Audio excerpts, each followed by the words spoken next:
Hi everybody, this is Rabbi Jill Zimmerman, and I'm a little bit late because my internet went out. I am excited to do this Facebook Live video. I really want to talk today about this week's Torah portion, which has a hugely important message, both in terms of the Torah itself and our story, but also just in terms of our daily lives. There's a lot to learn. I first want to start, before I go into about the teaching from this week's Torah portion, I want to tell everyone that I'm going to do a 4-session course starting next Thursday. So I want you to know about it. It's 4 webinars. 4 one-hour webinars. It's called A Mindful Summer, a soul-soothing approach to Jewish spirituality. I'm going to be teaching mindfulness practices that you can do every single day starting immediately to make your summer more mindful, more conscious, more aware. So I'll put information below in the chat after the webinar, after this live, so you can find out more about it. So this week's Torah portion is called Shelach Lecha, and it is in this Torah portion where, let me just give you a context. We're in the book of Numbers, Bamidbar, which in Hebrew means the wilderness. So we're wandering, and it's pretty much at the beginning of our time in the desert as a people. And God tells Moses to send scouts out. Oh, you can't hear any sound? Wow. Okay, well, there's sound. Turn up your volume, Hal, because my volume is all the way up. So check it and see. Check in and let me know, okay? Because I hope that, okay. Hi, Benny. Benny, can you tell me if you can hear sound? Because Hal cannot hear any sound. So put in the chat. Okay, so I'll keep going. So anyway, we are at the beginning of this Torah portion. God says to Moses okay, good. Benny can hear. So Hal, check your phone or your computer, whatever you're watching on. Anyway, I hope you get sound. Okay, so let me go back. So God tells Moses to send scouts out to the land. So God has promised that the land of Israel, Canaan, is going to be the promised land is going to be for the people. And so before they enter the land, God says, I want you to, great, Lindsay, Hal has some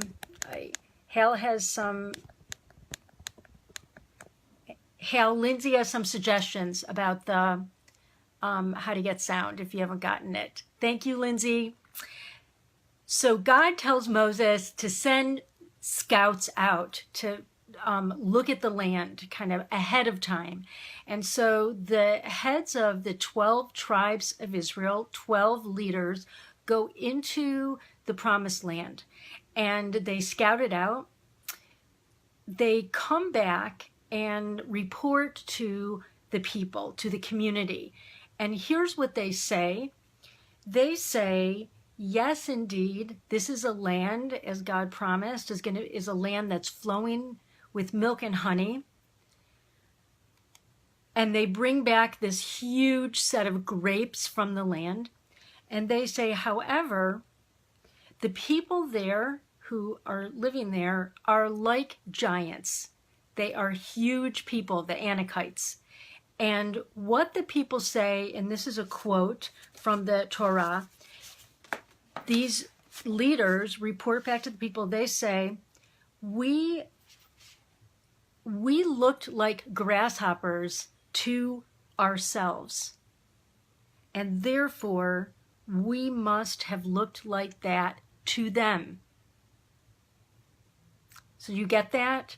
they say to themselves that they, in their own eyes, the scouts, they look like grasshoppers to themselves, and they must look like grasshoppers to these giant of a people. Now, when the people hear this, there's all kinds of crying and falling on their faces. They totally freak out. And they start again with the complaining, which is, take us back to Egypt. We cannot go into the land. Now, mind you, this is the land that God has promised. God said, I will be with you. But these spies, these scouts, come back and say to the people, we are like grasshoppers compared to them, and we're not able to do this.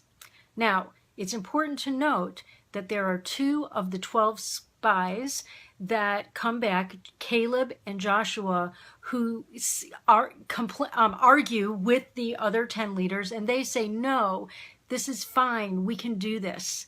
But 10 of the leaders say, we can't do it. Now, what's important about this is that this, in God's eyes, in the Torah, this was a huge sin. That the people did not have faith that they would be able to enter the land.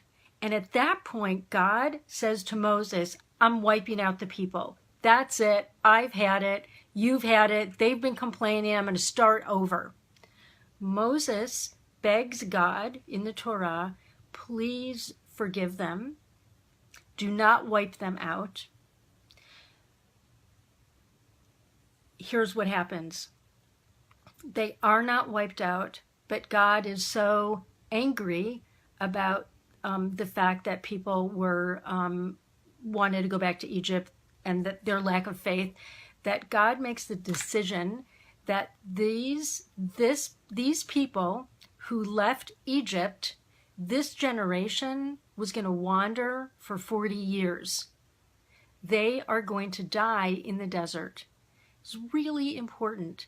What it means is that the fear and slavery that was in their souls was so seeped into who they were that they were not going to be the generation that was going to go into the land. And in fact, this is the reason that they were not able to go into the promised land, but their children who were born in freedom were able to go to the promised land.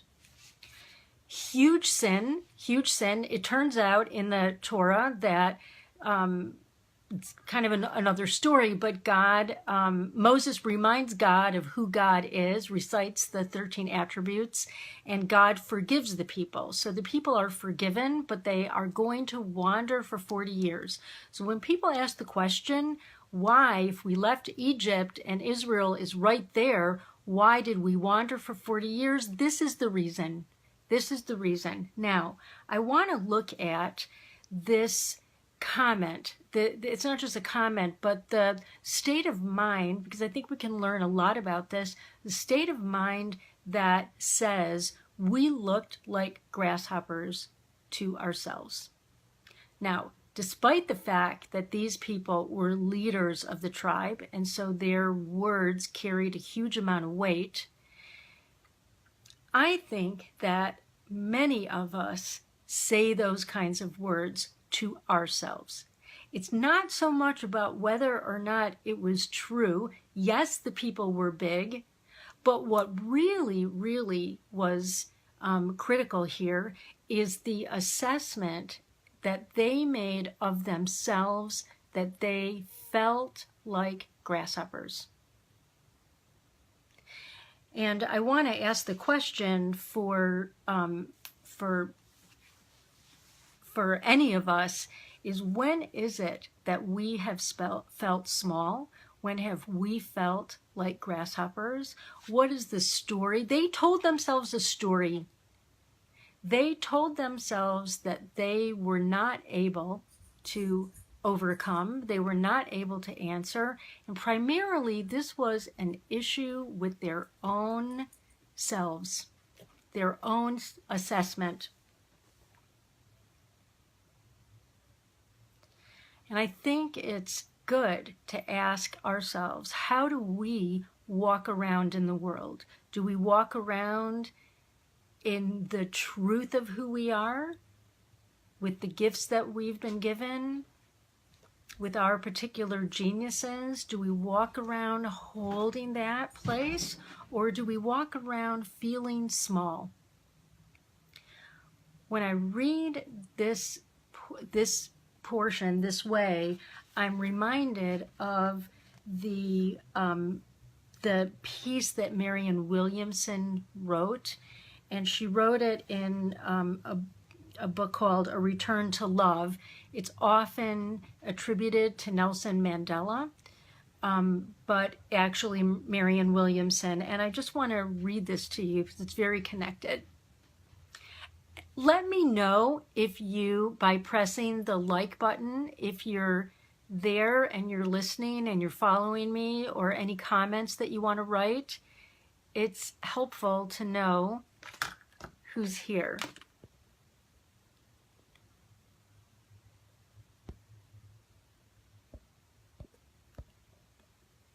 Or I think that, well, that's yeah, if you press the thumbs up, I see that. So let me read you, Mary. Thank you. It's so great to get some feedback. Okay, so you're with me. If you have any thoughts or comments, please write them, ask questions.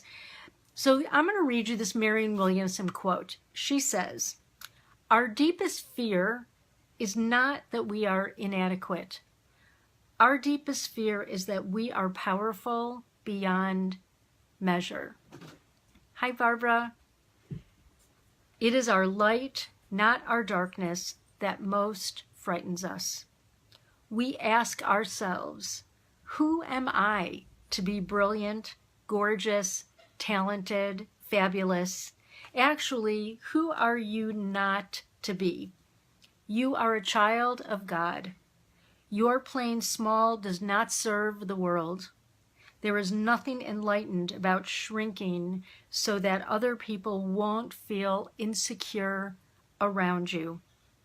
We are all meant to shine as children do. We are born to make manifest the glory of God that is within us. It's not just in some of us, it's in everyone. And as we let our own light shine, we unconsciously give other people permission to do the same. As we are liberated from our own fear, our presence automatically liberates others." So I'm going to say that quote is by Marianne Williamson, and it's called A Return to Love. I will post it. It's just one of my favorite quotes. And it's profound that Marianne Williamson is writing this not in reference to this Torah portion, Shelach Lecha, but she could be.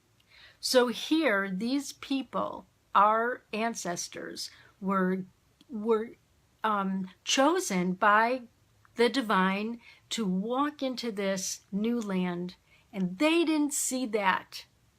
They didn't see what was in front of them. They allowed their fear to get in the way of seeing this gift. When she writes, you're a child of God, your playing small does not serve the world. There's nothing enlightened about shrinking so that other people won't feel secure around you. We are born to manifest the glory of God that is within us. This generation, who was consumed by the story of the smallness of who they are, were unable to walk into the promised land. So I think that's really important. I think that's a very important teaching. And I would love to know if you have questions or thoughts or comments about that. Is there anything about that moves you, that is inspiring to you? There's another part of our story when Moses is at the burning bush, and Moses, chooses God. God chooses Moses, and Moses's response is "Mi Anochi," which is who am I to go to Pharaoh? and to free the people. And really the question is what Marianne Williamson says and what God ends up saying is, who are you not to be? Who are you not to be? And I think that this is a question that we need to be asking ourselves every single day is, are we fulfilling the gifts that we've been given, or are we playing small? Do we feel like grasshoppers?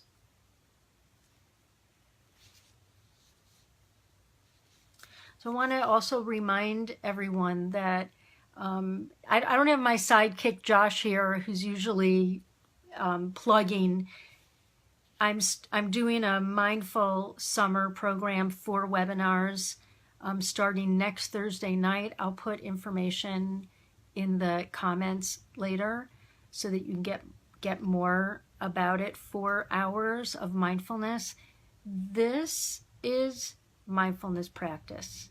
This idea of really taking in who we are and are we living our truth.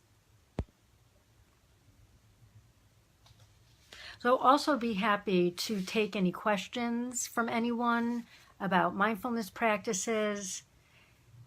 And I want to read what Hal wrote, which is great, very inspiring. But being human, we all have imperfections. When my imperfections show up and hurt another, the reaction of that person back to me does not support the magnificent person, child of God that I am. I'm not sure that I totally understand. I mean, I do understand that absolutely to be a child of God doesn't mean that we're perfect. So yes, we make mistakes. And I want to say that in this case, in this story, when you look at another perspective of these leaders, it was fine that they were scared. It was fine that they had fear. What wasn't fine was for them to be in the leadership position that they were in and to spread that unprocessed fear around the people. That was what was not okay. I mean, in my imagining, I can think that if they had had a meeting, these 12 scouts, and they had said, look, we're totally freaked out about this. What are we going to do? It would be fine to be freaked out. It was not fine to take their fear and to give that to the people because they were the ones that were in charge. I want to mention something that I forgot to say, which is there were 2 people in the generation that left Egypt that were able to make it into the land. One of them was Joshua, and the other was Caleb. Those were 2 of the 12 scouts. So Joshua and Caleb were the only ones that made it into the land. Moses didn't even make it, but that was for another reason. But they were the only ones that had faith. Let me just say, okay, so Hal is saying, when I blow it, I'm reminding of my imperfections and forget that I'm a child of God. Rather, my smallness is reflected back to me by the reaction of the other. Totally get that. Totally get there, which is one reason why it's so important to stay awake. Sometimes we don't really know how we're coming off in relationships with people until we get a response back from someone. And then if we're awake and we take the time to listen and to settle down, we can come back with an apology, come back with an awareness. Maybe they misunderstood. So it's not about perfection and imperfection. It's about, like I said, it's about the spies. It's fine that they felt a fear. It was a fearful thing. Yeah, and Barbara says, it seems to me that fear gets spread around today by some of our political leaders and aspiring ones. Listen, I think that it's important that fear is an indicator. And when we feel fear, it's good to recognize that and to sink into that and become aware of that. And then in processing that fear, then we are able to make a choice of how do we want to respond to that fear. That's this idea of that quote from Viktor Frankl, that in between stimulus and response, there's a space, and it's in that space that we have freedom. So I wouldn't even say, I don't think the lesson from this Torah portion is to not fear. Many commentators do say that the big sin of the spies is their lack of faith and the fact that they let fear overcome them. I think fear is something that comes up for us, and it's important for us to be, as I said, awake enough to feel that fear and to spend some time in that place before we act. Like I said, it was not cool that they went to their followers. They were the leaders of the tribes. And of course the people would fall on their faces and say, we're not going. Of course they would. And they were not thinking. They were not thinking when they came back with that report.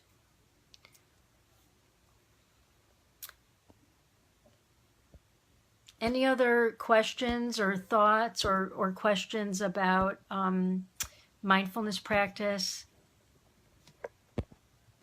I'm trying to see if I can't really see I have no idea. I can't see who's on the call or there's something wrong. I'm going to read another poem by David White.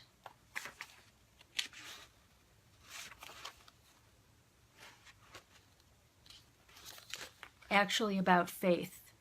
But before I do, I want to once again say, if you're interested in how to incorporate mindfulness practices throughout the day, first session is going to be on waking up in the morning, second session about going to sleep at night, rituals, mindfulness practices. The third session is about walking through the day, pausing with different practices, and the fourth session is going to be on loving kindness for ourselves and for other people. So 4 one-hour sessions, and hope that you join us for that.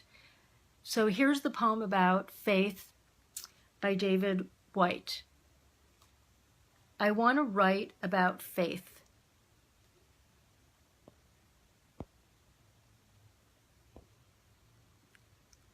I want to write about faith, about the way the moon rises over cold snow night after night, faithful even as it fades from fullness, slowly becoming that last curving and impossible sliver of light before the final darkness.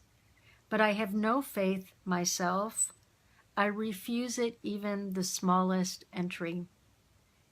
Let this then, my small poem, like a new moon, slender and barely open, be the first prayer that opens me to faith. That's a poem by David White from his book, Where Many Rivers Meet. So if there's no other questions, I'm going to wish you a Shabbat Shalom. And if you have the chance, read this Torah portion. It's Shelach Lecha. And I would love to hear your thoughts, both, just anytime. You can post them to this video, or you can email me.